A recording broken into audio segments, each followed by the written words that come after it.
কোকৰাঝাৰ টাউনলৈ আৰু লগতে বড়োলেণ্ডৰ ছেক্ৰেটাৰিয়েটলৈ যোৱা যিটো মূল পথ ইয়াৰ আমাৰ গেটত এটা থিমেটিক গেট সাজি ওলোৱা হৈছে যোৱা এক বছৰৰ ভিতৰত আৰু আজি এই থিমেটিক গেটটো মুকলি কৰা হ'ল আৰু এই থিমেটিক গেটটো অতিকৈ দৰকাৰ আছিলে কাৰণ কোকৰাঝাৰত চহৰলৈ যাবৰ কাৰণে বা বড়োলেণ্ডৰ ছেক্ৰেটাৰিয়েটলৈ যাবৰ কাৰণে ইয়াত কোনো ইণ্ডিকেশ্যন নাছিলে বা মানুহৰ কাৰণে জানিবৰ কাৰণে বা দেখিবৰ কাৰণে একো নাছিলে তো সেইকাৰণে আমাৰ এটা চিন্তা কৰা হৈছিলে যে কোকৰাঝাৰটো যিহেতু আমাৰ বড়োলেণ্ডৰ কেপিটেল টাউন হয় বা নগৰী হয় এই কোকৰাঝাৰলৈ যোৱা মূল যিটো পথ সেইটো সজাব লাগে আৰু ইয়াত এটা থিমেটিক গেট লাগে আজি এই থিমেটিক গেটটো আমি মুকলি কৰিলোঁ ইয়াত আমাৰ সাংস্কৃতিৰ খাম চিফুং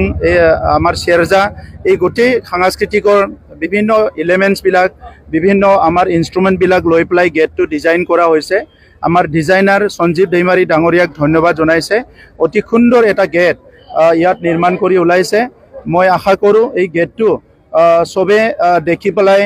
আমাৰ সাংস্কৃতিৰ কথাটো মনত ৰাখিব আৰু কোকৰাঝাৰত দীঘলীয়া সময় এটা সংগ্ৰাম হ'ল এই সংগ্ৰামৰ দ্বাৰা আমাৰ বড়োসকলৰ লগতে এই অঞ্চলত বসবাস কৰা সকলো জাতি জনগোষ্ঠীৰ নিজৰ নিজৰ সাংস্কৃতিক পৰিচয় অস্তিত্ব ভাষা জীয়াই ৰখাৰ কাৰণে এটা সংগ্ৰাম হৈছিলে আৰু আজি তিনিটাকৈ চুক্তি হোৱাৰ পিছত সকলো জাতি জনগোষ্ঠীয়ে সকাহ পাইছে ভাল এটা পৰিৱেশ পাইছে আৰু এইখিনি সময়ত আমাৰ বড়োলেণ্ড চৰকাৰখনে সকলো জাতি জনগোষ্ঠীক আৰু সেই জাতি জনগোষ্ঠীসকলৰ ভাষা সাংস্কৃতিক তেখেতসকলৰ পৰিচয় অস্তিত্ব সকলো জীয়াই ৰখি একেলগে আগুৱাই যোৱাৰ কাৰণে কিছুমান পৰিকল্পনা হাতত লোৱা হৈছে আৰু আজি বিশেষভাৱে এই গেটটো আমি নিৰ্মাণ কৰিবলৈ পাৰি পেলাই সকলো আনন্দিত হৈছোঁ অনাগত দিনত আমি এই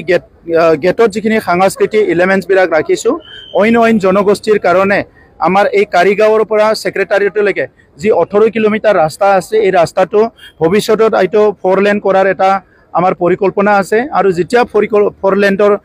আমাৰ নিৰ্মাণটো বা ইয়াৰ কনষ্ট্ৰাকশ্যনটো আৰম্ভ হ'ব তেতিয়া বিভিন্ন ঠাইত আমি বিভিন্ন জনগোষ্ঠীৰ বিভিন্ন সাংস্কৃতিক এলিমেণ্টছবিলাক ইয়াতে প্ৰিজাৰ্ভ কৰাৰ কাৰণে চেষ্টা কৰিম যাতে বড়োলেণ্ডটো সকলো নিজৰ আপোন বুলি ভাবিব পাৰে আৰু বড়োলেণ্ডৰ প্ৰতি সকলো মৰম আৰু স্নেহ এইটো সদায় থাকে বড়োলেণ্ডৰ ওপৰত মৰম স্নেহ মানে বড়োলেণ্ডত বসবাস কৰা 26টা জনগোষ্ঠীৰ প্ৰতি পৰস্পৰৰ মাজত মৰম স্নেহ সদায় থকাটো আমি বিচাৰোঁ ইয়াত সৰু এটা ঠাই আছে ইয়াৰ কাৰণে লিখিব পৰা নাই কিন্তু ইয়াৰ বোথ ছাইড এটা সাইনবোৰ্ড লগোৱা হ'ব গ্লো সাইনবোৰ্ড য'ত বড়ো আৰু অসমীয়া শব্দৰে ইটো দিনে ৰাতি দেখা পোৱা এটা গ্লো সাইন কৰি পেলাই ইয়াৰ মানে গেটত মানে ইটো লিখা হ'ব